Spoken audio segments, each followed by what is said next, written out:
መፍትሄ እንሰጣለን ብለው የክልሉን የገጠመውን ችግር ጠመንጃ በማንሳት ወደ ጫካ የገቡ ኃይሎች አሉ። ላለፉት 3 እና አጋማሽ ዓመታትም ክልሉ ላይ እንግዲህ ግጭት ላይ የቆየበት አካባቢዎች ቀላል አይደለምና አንደኛ የክልሉን ችግር ለመፍታት ከዚህ የተሻለ ሌላ አማራጭ አልነበረም ወይ ብሎ መውሰድ ይቻላል።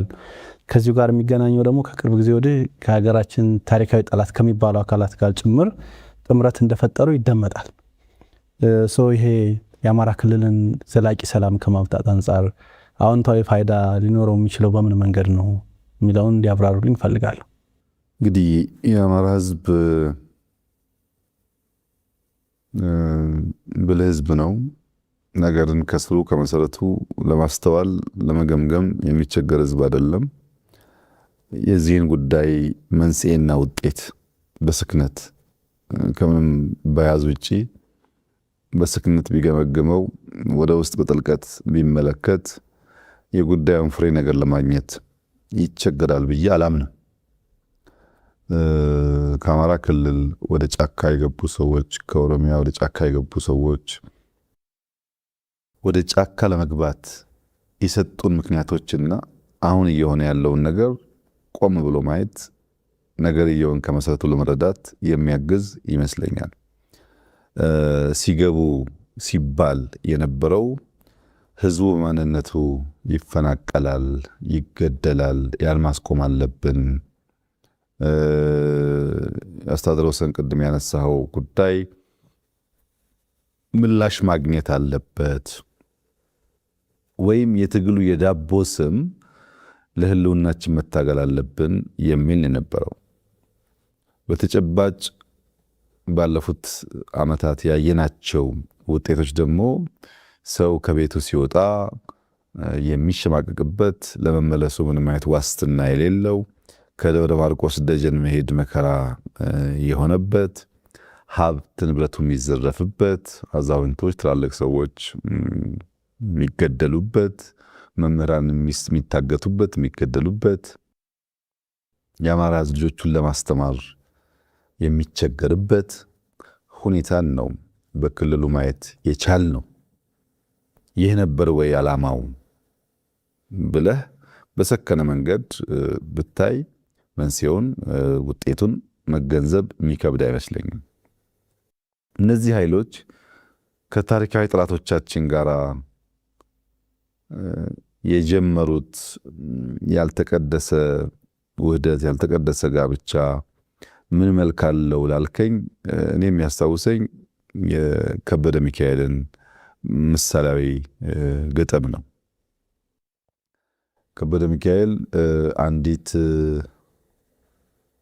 አይጥ ትንሽ ከእናቷ ጋር ቅራኔ ቢጤ ገብቷት በኩርፊያ ስሜት ካሉበት ጉድጓድ ፈንጠር ብላ ትወጣና ጉዞ ስትጀምር በቅርብ ርቀት ጸጉራም ድመት ታያለች እና ያየችውን ድመት እንዲሁም ከእናቴ ጋር ከምጨቃጨቅ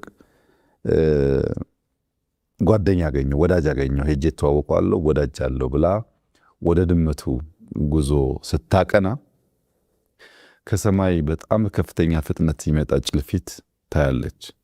ጭልፊቱ የመጣው ለሷ ይሁን ለድመቱ ይሁን ባታቆም ፍጥነቱ እና የሚበርበት አኳን ስላስፈራት ተመልሳ ሮጣ ወደ ጉድጓድ ትገባለች።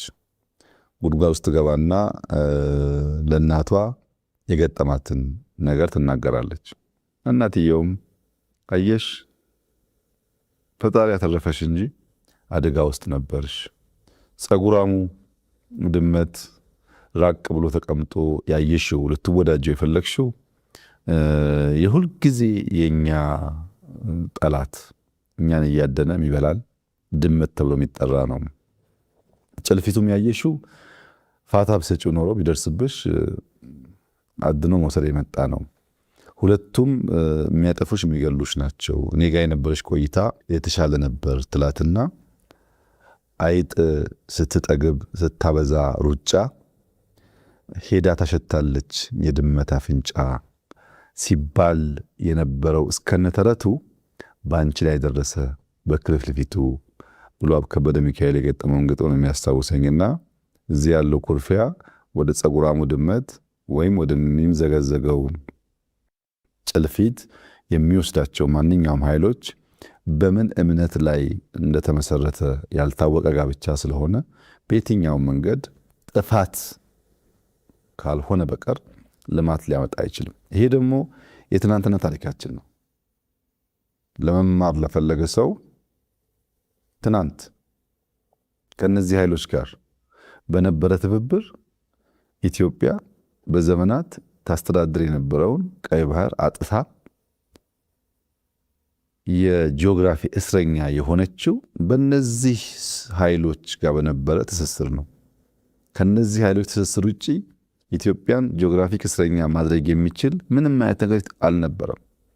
የኛው እንክርዳዶች ያልተቀደሰ ጋብቻ ፈጥረው አጠቃላይ የዓለም ሁኔታን ፈቅዶላቸው ነው ኢትዮጵያን አሁን ያለውን ትውልድ ሳይሆን በጣም ብዙ ትውልድ ዋጋ የሚያስከፍል ታሪካዊ ጥፋት የተፈጸመው።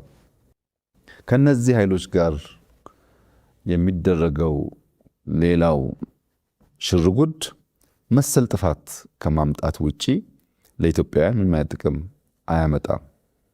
ከነዚህ ኃይሎች ጋር የተደረገውን ትብብር ጥቅምና ጉዳት ለመመዘን አንዳንድ ጉዳዮች ብቻ አስታውሰህ ጠይቀህ ከገመገምክ ሁኔታው ምላሽ ያገኛል። የአማራ ሕዝብ እንደ ሕዝብ በጠላትነት ፈርጆ የኖረው ማን ነው? የአማራን ሕዝብ በድርጅቱ ጽሑፎች፣ ሰነዶች እንደ ጠላት አስቀምጦ እታገለው ያለው ኃይል ማን ነው? የአማራን ሕዝብ እንደ ሕዝብ በትግል ዘፈኖቹ፣ በፖለቲካ ሰነዶቹ ሕዝብን በሚከፋፍል አንዱን ገዢ አንዱን ተገዢ፣ አንዱን በዳይ አንዱን ተበዳይ በሚያደርግ መንገድ የትርክት ስብራት ያልነውን የሐሰት ትርክት ብሔሮች ከብሔሮች ጋር የተጋመዱ የተዋሃዱ አብረው የኖሩ የተጋቡ ሳይሆኑ አንደኛው ያጠፋው አድርጎ የሳለው አሁን የምናየው ጥንቅጥ የፈጠረው የምን ፖለቲካ ውጤት ነው? ለነዚህ ኢትዮጵያ የተፈጠሩ እንክርዳዶች፣ ለገዳዮች፣ ለሴራ ጎሳሚዎች፣ ጎንጓኞች የጦር መሳሪያ የሚያስታጥቀው ሀገር ሴቱ ነው። ከለላ መከታ ሆኖ ኢትዮጵያን የጂኦግራፊክ እስረኛ ቀይ ባህር አልቦ የሆነች ሀገር እንድትሆን ለነዚህ ኃይሎች ከለላ ይሰጥ የነበረው ሀገር የቱ ነው? እነዚህ ጥያቄዎች ማንሳት የሚችል የትኛውም ኢትዮጵያዊ አሁን ላለው ላልተቀደሰ ጋብቻ ምላሽ ያገኛል። ትናንት ከነዚህ ኃይሎች ጋር በነበረን ትብብር መሳይ የጥፋት መንገድ ኢትዮጵያ ላይ ጥቁር ጠባሳ ጥለን አልፈናል። አሁን ደግሞ እንደገና ያንን የሚደግም ነገር ማድረግ ሌላ ጥፋት የሚያመጣ ይመስለኛል። ወደ ስሁት ግምገማው ስትሄድ ግን የዛይቱ ኢትዮጵያ የያኔዋ ኢትዮጵያ አይደለችም። አንድ ከዛ ጊዜ ተመራለች። ሁለት የዛን ጊዜ ስብራቶች፣ ጥፋቶች አውቃ ተዘጋጅታለች። አሁን ባላት ህልውና ላይ የሚገዳደራት ከመንገዷ የሚያወጣት ነገር እንዳይፈጠር ብትሞክርም ትናንት በነበረው ደረጃ ስጋት የለባትም። ትናንት በነበረው ደረጃ